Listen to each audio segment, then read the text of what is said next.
counted among the outlaws. He said, "Come, follow me." People from all walks of life since have been becoming outlaws. Longtime comedian Jeff Allen is currently on his Are We There Yet tour.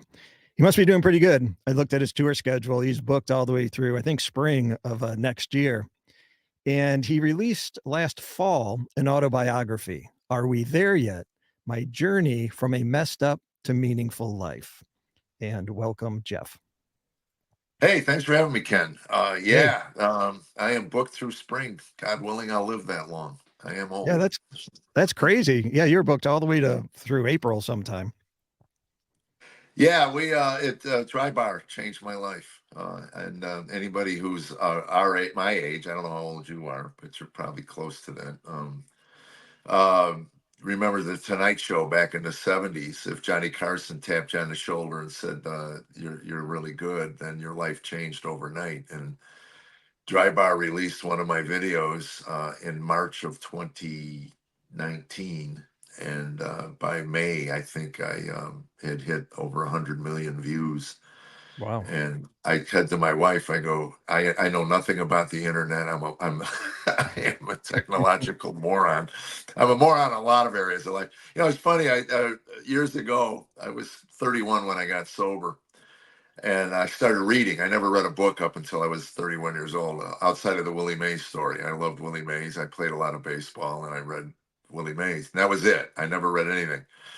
And I started reading, and I thought, you know what, maybe I should educate myself. I'm really a borderline illiterate human being, and I make my living with words. It'd be nice to have more than 7 words. Carlin talked about the 7 words. That's basically all I ever used on stage. So I thought I should educate myself. And I realized the more I began to educate myself, the more ignorant I realized I was. Isn't that funny? You try to educate I look back on who I was at 31 years old. I said the only thing that exceeded my ignorance was my arrogance. So Right. great combination, ignorance and arrogance. So anyway, usually we were the most loud. The more ignorant someone is and the more arrogant someone is, the louder they are. It's on full display for the world to see. So anyway, I realized I will never be an academic. I realized academics, a lot of them devote their entire lives to the study of one field. That's how diverse and wonderful this universe is that God created, that a human being in the short time they have here have to devote their entire life to the study of one thing: ants. I want to study ants. Right. And we still don't have them all figured out. Not at all. Not at all. You say that not to be an academic, but I got to say, so I listened to your book. I love listening to books, especially when it's an autobiography voiced by the author. So especially Joy Yeah, George. they wanted to hire a professional to do my book. I said, if anybody but me reads the book, then I'm not going to promote it. That's all I'm telling you. It adds so much.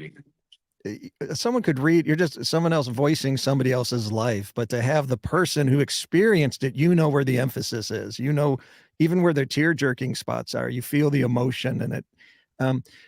So you say you're not an academic, but what I brought out of it was, and I'd like you to talk for those who haven't read the book yet or know about your past, kind of what brought you to where you're at and where you came from, but that you always seemed to have a lean, I would say, to philosophy, or at least you were questioning, what's this about? What's life about? Even if it was coming from a life sucks perspective, that's very profound. Life sucks. It has no meaning, or does it?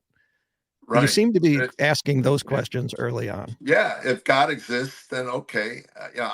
I was open to that, but what does that look like? And it's interesting. I've been doing on stage now. I take an opportunity, to kind of, I call them hit and run jabs at the culture. So I say at the end of my show when I'm promoting the book, I go, look, I'm a simple-minded human being. So I read Genesis 1:1, in the beginning, God created the heavens and the earth. That's enough for me. I don't need a treatise. I don't need that's enough for me. So you pick up the theory of evolution, and it's a 3-inch thick book. And I read about 40 pages of it, realized I would never finish the book. And I said, if your theory takes a couple million words, you're really kind of hoping nobody reads it. And I think that we're at a point where the theory of evolution has been accepted and it becomes an orthodox that if you question it, then you're mocked and the eyes roll. But I was a true skeptic. I said, okay, if this theory is real, what makes it true? And again, when I heard that there are four questions that every worldview has to answer: origin, meaning, morality, destiny. So you begin with origin. Where did we come from? And if you're going to tell me that something came out of nothing, I'm going to at least push back on that. So in the beginning, what? In the beginning, what was the question? And it was interesting. In hindsight, looking back, I wrote the book 30 years. The whole first 6 chapters, I was in my 30s, and I wrote it for millennials. I really did, because the publisher always asked, "Who are you writing this book for?" And I said, "For my sons. They're millennials." And they go, "Why would a 68-year-old write a book for 30 somethings?" And I said, because I was never more skeptical and never more at lost than in my 30s. I had a beautiful wife. I checked the boxes: beautiful wife, beautiful kids, job I loved. I mean, check the boxes. And the culture says you should be happy and content and whatever. I did the new age thing where you stand in front of the mirror and you affirm yourself. And it was very funny. I had a guy tell me, "You never smile." I go, "What do you mean?" He goes, "You're a comedian. You never smile." And I go, "What do you?" And I, of course, go, "What are you talking about?"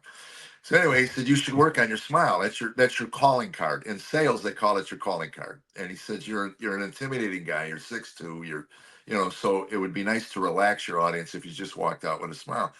So anyway, I'm not lying to you, Ken. I sat in front of the mirror in my bathroom and I tried to smile, and it was so painful. It was like, and I would go, "This is BS. I'm leaving. I'm not going to do this. I'm just not going to do this." So I realized I couldn't even smile, and naturally. I mean, I couldn't even force myself to smile. I was the ultimate skeptic and cynic. And it was interesting. After I became a believer, I heard the word nihilism, and I go, that was me. That there was a name for it. I ran in and I told my wife there was a name for my early 30s. I was a nihilist. So it's nice that they have a definition of what you're going through. And where does that come from? Were you atheist? Or you said you always believed something? Were you just agnostic? You never thought about it when you were a kid? Did it come from? Well, I read your book, so I know. Tell a specific story of like the little league game, Yeah. and then your My dad father. kind of preaching you the anti-gospel. Right. My father gave me his view on the universe. I was standing there with an MVP trophy from an all-star baseball tournament. And he walks in, he sees me with the trophy, and he goes, "You proud of that?" I go, "I am, Dad. I'm really proud of that." He goes, "Well, at some point in your life, somebody's gonna, if the plan was that I would play professional baseball. That was the only plan I had. In hindsight, you might want to give your kids 1 or 2 outs." you know. So anyway, he said, "If you advance through the ranks and become a professional baseball player, somebody's going to come to you and say God gave you that talent, and this is what you tell them." And he said, "You tell them to kiss your ass. It's not gonna. There is no God." And he says, "What bothers me about these God people is they never see the hard work. They didn't see all the leagues you belong to, all the times you practiced, all the blood on your hands from hitting baseballs, and all this stuff." And he said, "There is no God." And I bought it. I just said, "Okay." And I openly, verbally threw that back in God's face. I was so proud of myself that I had this talent that I developed on my own. And in hindsight, I say God did not take. If it's true that the word inspiration literally means God breathed, I believe God breathed the desire and love for that game into me. So what my father said was hard work wasn't work at all.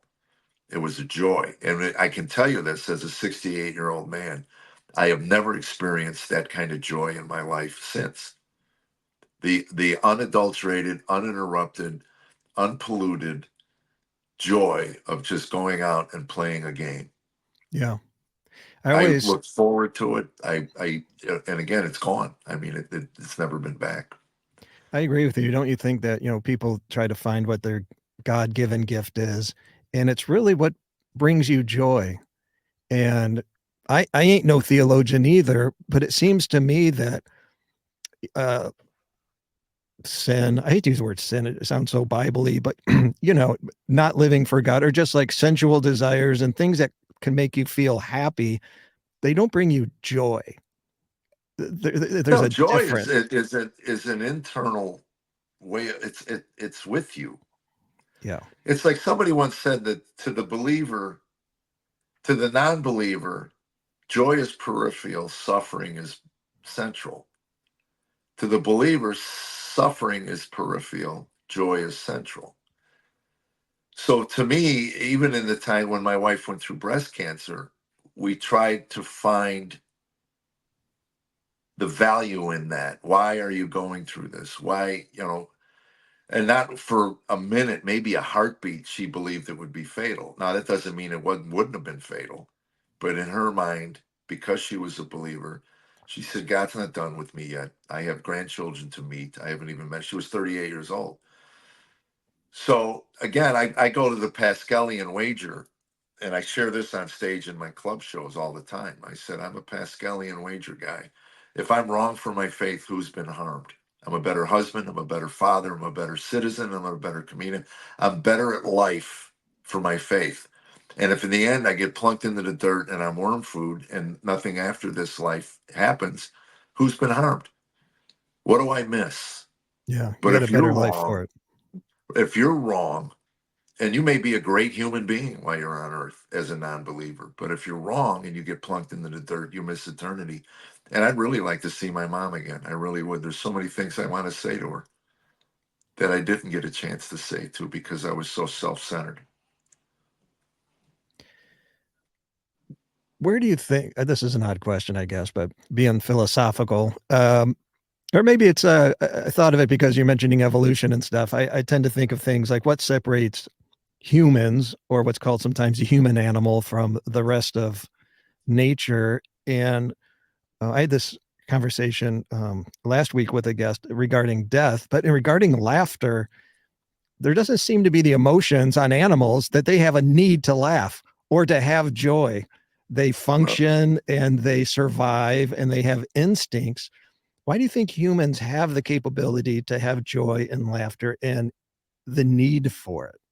because it heals us. It's it. I do this all the time in my promos for my shows. I go, look, man, laughter is the body's natural morphine. It releases endorphins, which is the body's natural healing. I said, so my goal is to get you to come out, laugh, release more. It gets you stoned out of your mind legally and leave. That's my goal. I want you out of your gourd. That there's too many benefits for it to not be by design. And like you said, every animal would do it if it Mhm. was designed to heal them. We need to, I mean, and to laugh at ourselves first and foremost. My gosh, you look around the culture and you think the most humorless generation of people. I had a video pulled, flagged. It wasn't pulled by Instagram, and the joke was Bactine.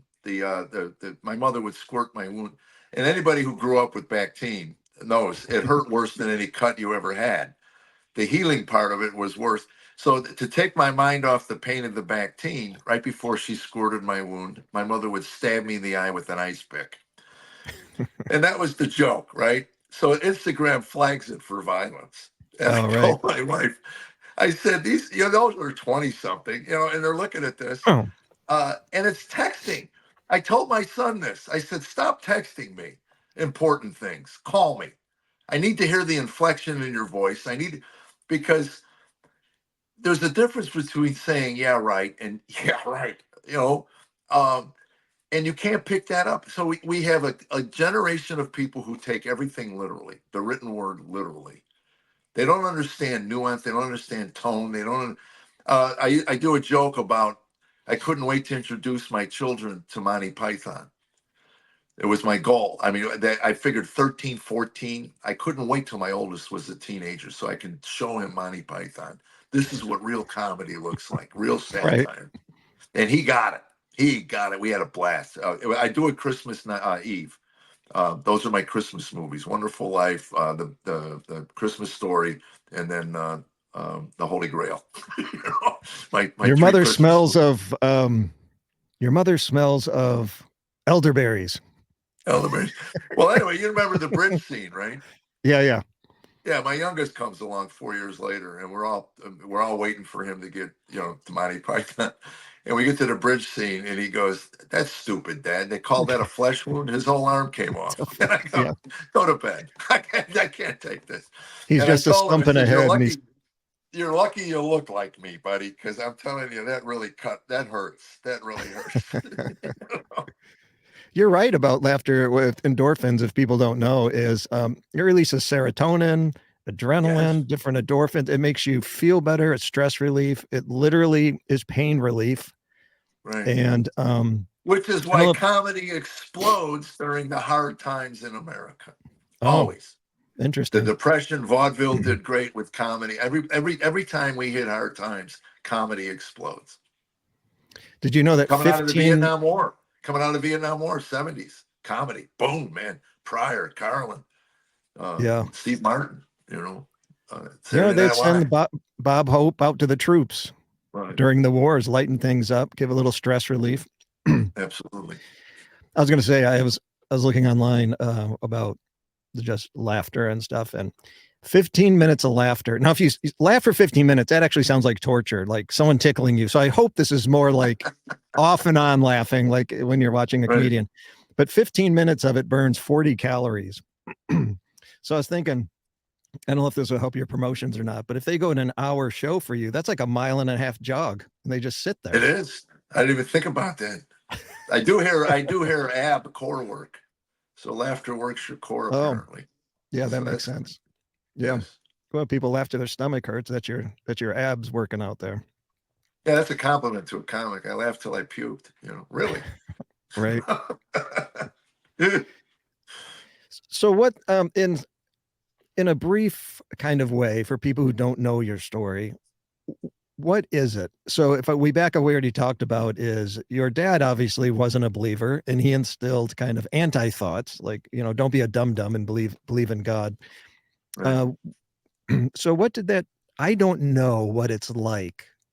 I live in a bubble and not being surrounded by people that believed in God or family and friends. I always had friends that didn't, but I don't know what it's like to begin a life in adulthood feeling like there's nothing really to live for, or it all ends and it's over. Well, it's What does interesting. that I never do to thought about somebody? it.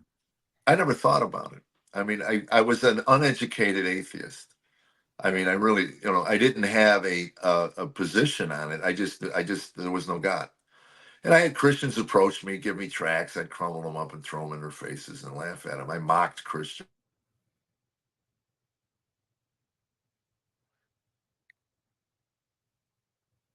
from the Moose Lodge. I don't know why. I don't even know. So anyway, I never. So all of a sudden, I'm 31 years old, and I crawl into Alcoholics Anonymous, and they say pray. I said to what? So that was the first time anybody I'd even thought about praying to what? I don't.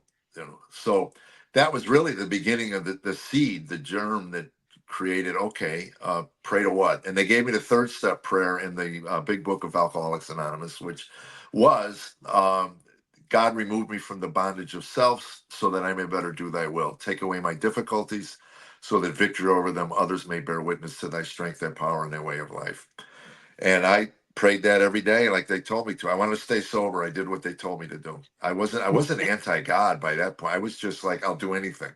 Was it more? So Yeah, they it was call more it. like a mantra to just to Well, it do the was. It steps. was, and that is serenity prayer. Grant me the serenity to accept the things I cannot change. There's so much in the serenity prayer. Grant me serenity to accept the things I cannot change, the courage to change those things that I can, and wisdom to know the difference. So you got to realize that wisdom, to me, if you read the prayer, it comes from God. And I read a proverb a day, every day, and it's interesting to me how much Solomon pounds home: chase after wisdom, seek wisdom and knowledge. Wise people fear God. You know, uh, so I was an uneducated ignoramus who walks into these meetings just wanting to stay sober, and they say pray. I said, what? And then find something in the universe. That's basically what they told me. And that's and in the book I'll talk about 7 or 8 years into that, I still really had no understanding of that. I went through New Age, I went through Buddhism. I was reading Ayn Rand when I met the guy who put the Bible in my hands, which was humanism, and I realized that okay, I loved Ayn Rand. If I was not a Bible believing Christian, I would be an Ayn Rand objectivist. I loved the way she actually structured her philosophy um, to make it a livable life through reason and logic. Mhm. But to me, it was like Buddhism. I mean, the joke I always made about Buddhism, for a heartbeat in my life, I tried to be a Buddhist. And he said that your desires are causing all your misery. If you can get rid of your desires, you wouldn't be miserable. And I said I never could get rid of my desire to get rid of my desires. So Yeah. I kept coming back to that one thing. I desire things. I can't. So how do you live a life where you have desires and still not be miserable? And in the material world, there's always more, better, whatever. And that was the gerbil story I told in the book, where I was looking at the gerbil, and my wife comes by after about a half hour. I was just sitting there staring at the gerbil in my kids' room. And she says, "What's with you and the gerbil?" I go, "Look at it. It gets sticks on one side of its crate, brings them over to the other side. And then when they're done doing that, he brings them back to the other side. And every now and then he spins a wheel for entertainment." She goes, "So what? It's a gerbil." And I go, "No, it's us. It's It our is. life." She goes, "What are you talking about?" I go, "We buy things, they wear out, we take them to the landfill. We buy more things, we take them out, they wear to the landfill. If I'm lucky, I get a sitcom or movie deal. We make a lot of money. We get really nice stuff, but we take that to the landfill as well. And every now and then we go to Vegas or to Disneyland or whatever. That's our wheel. We spin it. We're living the life of gerbils. And I don't want to live this life." And I told her, and again, I believe the devil wants us living in the past or in the future. God wants us in the moment. And the devil, if he can't beat you up enough with the mistakes you've made in the past, he'll sit you down and he'll have you project how miserable your life will be in the future, 5 or 10 or 15 years from now. And that's what I was doing. I was projecting 5, 10, 15 years. If this is my life, I'm checking out. And my wife looked me dead in the eye and said, "You checked out years ago, pal. You're not even here now. I'm talking to you and you're not even here now." My head was always somewhere else, always. So Yeah. that was the book. The reason I wrote the book, those first 6 chapters were my 30s. And I always tell audiences, if you can get through the first 6 chapters without killing yourself, it's actually an uplifting tale. So, Yeah. You know, at my age, at your age, already the seemingly meaningless of life, it becomes so apparent when, when I was younger, you had the people who seemed like they had it all, whether it's politicians, authors, movie stars, TV stars. These were the epitome of what's like success is. And then I work with people as colleagues and peers that have never even heard of these people. Like they're, scripture will say that, generations come and go, a couple generations, you're just going to be forgotten. It happens in like 2 decades. right, It's like these people that seem so like this is what life's about. They're dead or they're forgotten or right. they're just like everybody else. And that's what I really liked about that what caught you was Ecclesiastes, because I hardly ever hear that. Ecclesiastes is my favorite book in the Bible because it's so most people don't like it because of the reasons I like it, because it just tells you the truth, like Well, ungarnished. I heard that when I first became a believer. It's such a cynical book. I go, "Well, you didn't know me like he knew me, you know?" Yep. And it's right in the center of the book, the Bible, you know? Yeah. Besides Christ, I mean, scripture says Solomon's the, wisest man that ever lived. He was Right. given a gift of wisdom. And the first thing he says is everything in life is meaningless. And then he goes on to elaborate to drive the point home too. Right. Well, yeah, it's funny. And it's basically what he meant was that there's no meaning in this life. It's just that life is a vapor. And it's futile for you to attach anything, life, for your life attached to anything of this earth, because it is a vapor and it will pass.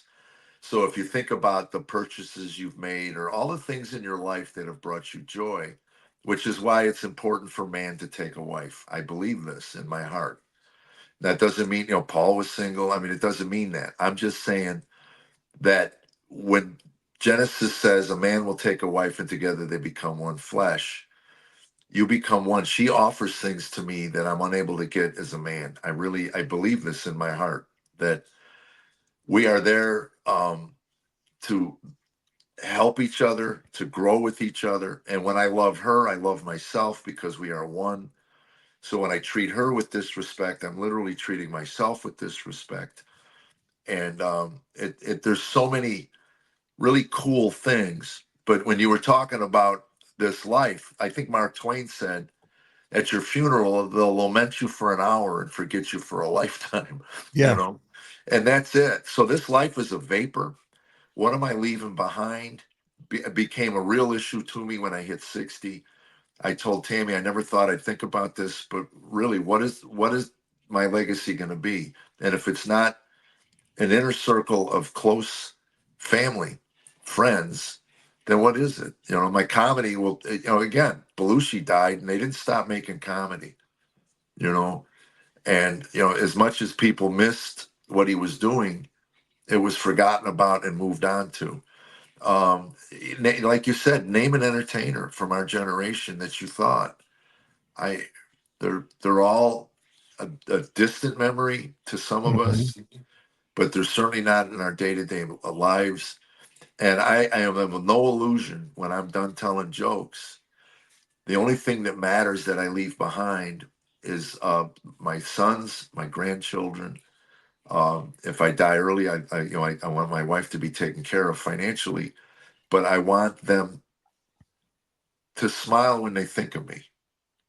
Tommy Nelson, the pastor I love, said he does a young guns program. He takes young men and mentors them for years. A whole bunch of young men are around this country, all mentored by Tommy. And I said, why do you do that? You got, you're a senior pastor, you got all these services, you got all this stuff going on. He said, because when I die, I want a lot of young men carrying my casket. I Mm. want to know that I poured into the next generation something that will last way beyond my life. And that's pretty cool. That's a nice legacy. I don't know if I'll ever get there, but that's the goal. Yeah, for sure. And even for me, almost everything I do is for my son. Even if it's futuristically when I'm not around, then he begins to reflect on his dad or his dad's faith. And maybe he'll pull up old podcasts that were sitting, off in a corner on YouTube and listen like, well, that guy actually had something to say, or what was, Right. you know what I mean? Like Right. it's really not for the now. It's for the after. Well, that's it. Tucker Carlson had a European on his show once, and I don't remember the name of the guy who said it, but I remember what he said.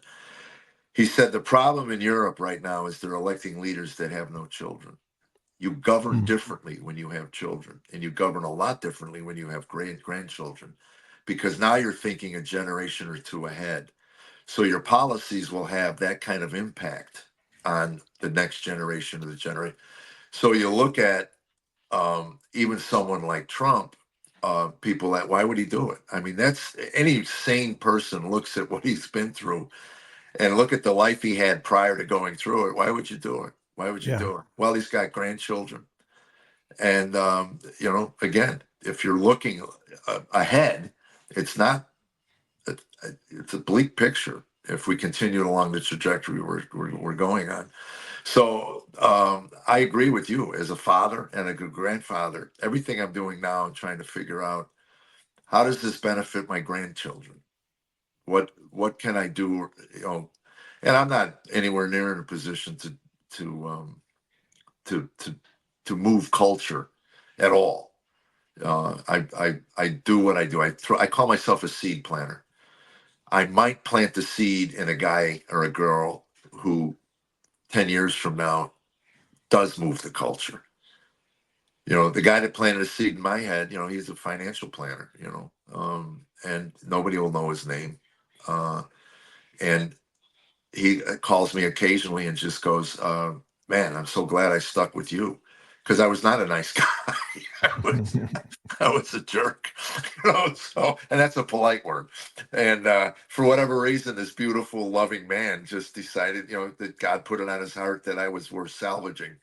And he stuck with me. But I was a foul-mouthed, bitter, cynical, and jaded human being. Yeah. And he wasn't. He was just a nice guy. And he took an interest in my life and prayed for us and did more than that. So I feel like we did Ecclesiastes, some injustice. For those who don't know what it was, leaving it just talks about life sucking. So it has a little more than that. So that really, and you mentioned it as life here on earth. So it keeps repeating the refrain under the sun, which is life on earth. But above what we can see in this earthly toil, it leaves you with, and I find it super encouraging that it leaves you at the end with, so what do we do? What do we make of all of this? That life doesn't seem to have meaning, and you're a guinea pig going back and forth and dropping stuff and going on a wheel. You just enjoy it. Make the best of it. Make the best of it. Eat, drink, be merry, and follow God. And then you leave with the implication that life beyond what we can see has meaning, but just don't worry about it. You're never going to figure it out. And that gives me so much comfort, because if you skip that book, you're always trying to figure it out. How to become the perfect Christian, the perfect person. And it basically says how to make the world perfect. And it basically says it's not going to be. Just do your best, follow God. Yeah. Rains on the righteous and the wicked equally. And Tommy Nelson said it best, man. He said, "This is it. I'll sum it up right here. Eat Rocky Road and drink Dr. Pepper and go to your kids' Little League game." And again, live in the moment. Don't worry about the past. The past is the past, and the future is, and that's where I kind of got this, where God wants you in the moment. He wants you right here, right now.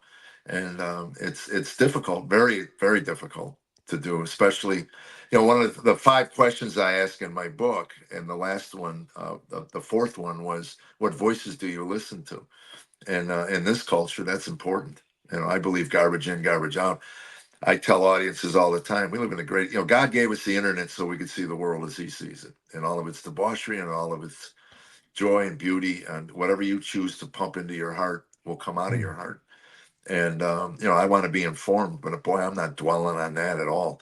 Breitbart has a great thing called Be Inspired News. It's on Instagram, and it's all these great stories from around the country of people stepping out and doing great things. And it is inspiring to know that outside of the people who lead this country and the news media that wants you to see, we live in a culture. What did I say? The news paradigm is if it bleeds, it leads, and it's 24/7. So what could go wrong with that? you know, what could go wrong with pumping if it bleeds, it leads into your household 7 days a week, 24 hours a day? It wouldn't give you a lot of hope in humanity.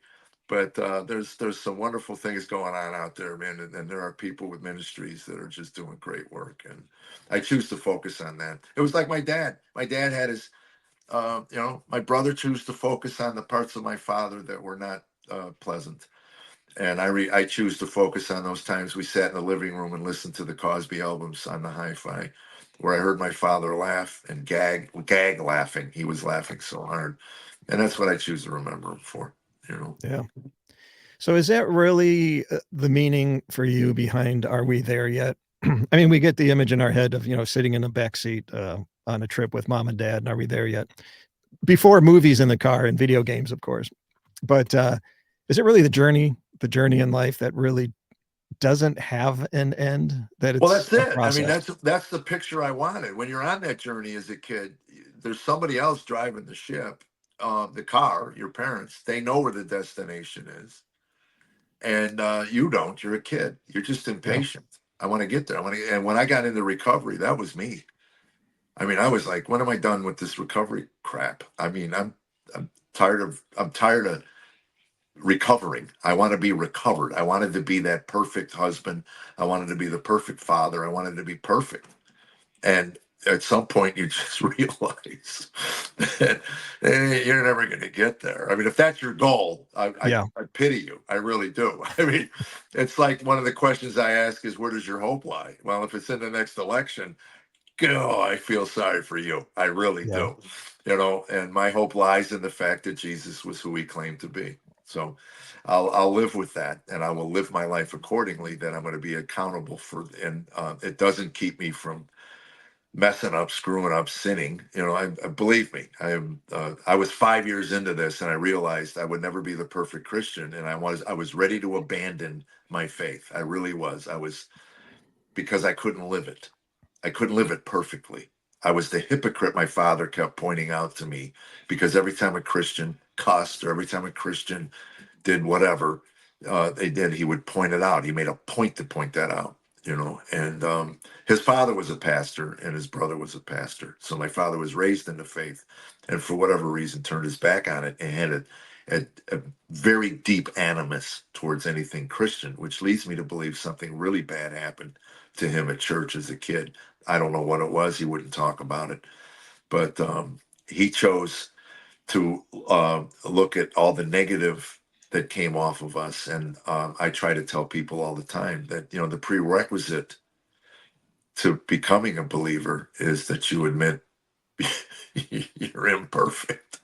So I became a legalist 5 years into a faith that nobody put legalism in me. I wasn't raised in a church. I came out of it with complete neophyte, and within 5 years I was a legalist to myself. I kept condemning myself for the fact that I couldn't live it. And finally a friend of mine said, "So God's grace isn't enough for you?" And I said, "What are you talking about?" He goes, "It says right there in scripture. Paul says God's grace is sufficient." Yeah. I mean, sounds simple, but That's you're the throwing thing. it back in his face by saying that you need to live a better life, a more perfect life. God doesn't expect that from us. He just expects you to show up and love him, and then love your neighbor. Well, that's it. I think when most people reject Christ, they're rejecting what they know of Christianity, the people, how the people have behaved, culturally, the negatives, the religion part of Christianity has brought to the world. But I think very few reject when they actually find God's grace through Christ. That's irresistible, but it's hard to get to that and Yeah. penetrate through the people of Christianity. Right. And again, if you believe Satan exists, that author of lies, he Yeah. will beat you to death on your inability. I believe me, I know that. And if he can't beat you up in the past, he'll have you project in the future. You're never going to change. You're never going to change. You're a loser. You'll always be a loser. That's what you were born, and this is the way you're going to die. And believe me, I had that mantra for years. And now I laugh when that starts, and I ask the devil, I name him. I go, "Satan, what is your source of information?" you know, Mhm. by what authority do you tell me that I'm going to amount to nothing and be a loser? Right. By whose authority? And Hey, that ends it for me. Jeff, where would you prefer people find your book, your tour dates, and the like? Well, the book is on Amazon, and this is why people hate Jeff Bezos. It's now on sale for what I pay for it. So you can buy it at my show for $25. I prefer that. If you come out to the show, I love meeting people. I'll sign them. And otherwise, just order it on Amazon. Again, you listen to the audio. I recommend the audio just because you can listen to it in the car as you drive along. Yeah, I enjoyed the And audiobook. That was and there good. were a couple of parts where I did break off and gave some context to some things. And there were a couple points where I got emotional. I thought they'd edit those Mhm. out, but they didn't. And I send my boys the audio. I wanted them to hear it in my voice. And I did write it for them. And then hopefully my grandchildren one day will get an idea of who their Mimi and Papa were. And then as far as my tour dates, if they went to my Facebook page and signed up, the fan page, or Instagram. We post calendars, or they can go to the website jeffellencomedy.com, and everything is there. You can connect and link. I don't spend a lot of time on X, Twitter, just because the nature of it is just hostile, and I mean, to grow it, you have to, and I'm not into all of that. I did post pictures. I was at the Republican National Convention, so I lost a bunch of followers. As if that was news to anybody who followed me. Yeah. Oh my God. So again, I dabble in the culture, but my goal, and I want your listeners to know this, that if I'm going to do anything on the culture, I looking for the laugh. I'm looking for the joke. I'm not looking to change your heart or mind. Yeah. I feel you're smart enough to figure all this out on your own. You don't need me to give you my opinions on much, but I do talk about my wife and my family and my life a lot. And what's your I had to draw Nashville? on something. I had to draw on something. So Right. What's your Nashville event coming up in October? October 11th, the Fisher Center at Belmont University, they put over $100 million into this venue.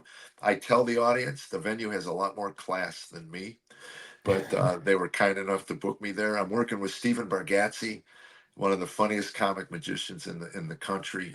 It's a great night to come out with your family. So if you're thinking of spending money at Cirque du Soleil, which is way more expensive than my show, I'm saying bring your family out to my show. There's something for everybody. It's a huge venue. It's a big ask. I've never done a venue this size. So we put our faith in God, and we said, and the guy that hired me is a believer as well. He runs the place, and he said, "We'll give you a shot, man, and we'll see if we can sell the tickets." So October 11th, if you were ever thinking of coming to Nashville, it's a Friday night. You can stay for the weekend. The fall is beautiful. Nashville is Right. beautiful in the fall, and you get a night of comedy, entertainment, man. An hour and a half of just releasing endorphins and and Burning healing. calories. Burning calories. That's right. Ab work, core work. And it's going to be a great night. Again, we're looking forward to that. So thank you for helping me promote that, Ken. I appreciate it. Sure. Thanks for being on, Jeff. Thank you, man. Counted among the outlaws, he said, "Come, follow me." People from all walks of life since have been becoming outlaws.